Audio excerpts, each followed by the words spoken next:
After I had determined to abide by Lascazes' assurance that Bonaparte had not quitted Isle d'Aix, I inquired of the person who brought off the information of the evening what was the state of Rochelle, and whether I might with safety send a boat there to purchase refreshments. As the white flag was then hoisted all over town, he said he would not recommend it, as though the townspeople were well inclined towards the Bourbon family, the garrison, consisting of 4,000 men, were all attached to Bonaparte.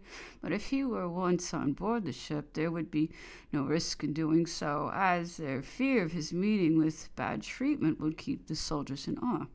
At break of day on the 15th of July, 1815, the Pervier, French brig of war, was discovered under sail, standing out towards the ship with a flag of truce up, and at the same time the Superb, bearing Sir Henry Hotham's flag, was seen in the offing. By 5:30, the ebb tide failed, the wind was blowing right in, and the brig, which was within a mile of us, made no further progress, while the Superb was advancing with the wind and tide in her favor.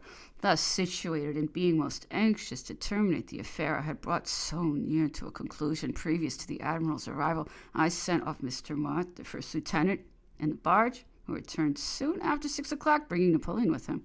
On coming on board the Bellerophon, he was received without any of the honors generally paid to a person of high rank. The guard was drawn out on the break of the poop, but did not present arms. His Majesty's government had merely given directions, in the event of his being captured, for his being removed to any one of His Majesty's ships that might fall in with him, but no instructions had been given as to the light in which he was to be viewed, as is not customary, however, on board a British ship of war, to pay any such honors before the colors are hoisted at 8 o'clock in the morning or after sunset. I made the early hour an excuse for withholding them upon this occasion.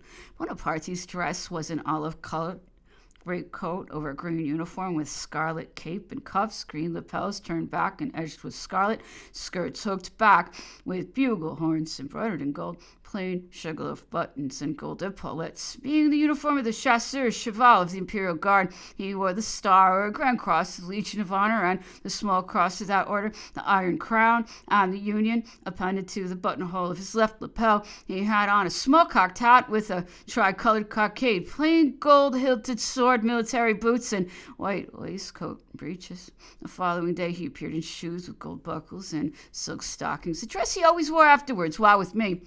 On leaving the Pervier, he was cheered by her ship's company as long as the boat was within hearing, and Mr. Mott informed me that most of the officers and men had tears in their eyes.